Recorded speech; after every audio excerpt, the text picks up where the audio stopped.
Bonjour, Jean-Marc Issautier, je suis brigadier de police. Je suis en fonction au service du traitement judiciaire des accidents de la préfecture de police. Nous sommes basés rue Vauquelin sur le 5e arrondissement.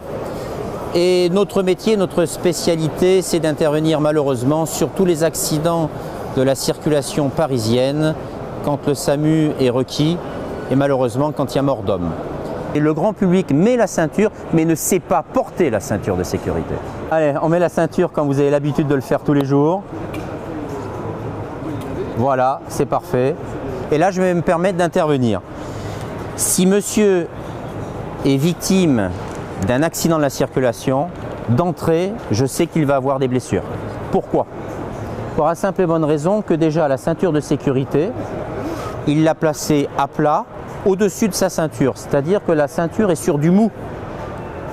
Ce qui va se passer dans la traumatologie, surtout avec les ceintures de sécurité intelligentes, il va y avoir un potentiomètre qui va tirer, regardez bien la ceinture, je vais tirer à peu près sur 4 cm.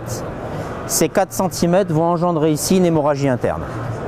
Le deuxième aspect, c'est que les 4 cm de rattrapage, il va partir en avant et l'airbag qui va se déployer va le ramener en arrière. Il va y avoir traumatisme au niveau des cervicales.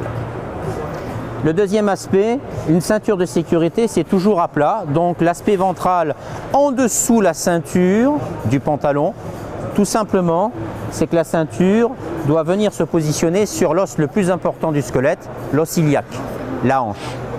Maintenant, si jamais nous avons une ceinture torsadée, avec le choc, le transfert de charge, l'épaule va être arrachée dans ses extrêmes.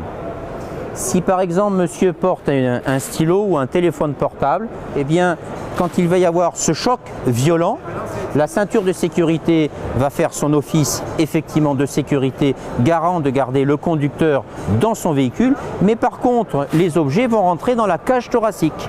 Et là, il va y avoir bien sûr traumatisme. C'est ce que nous constatons dans nos enquêtes judiciaires au service du traitement judiciaire des accidents de la préfecture de police.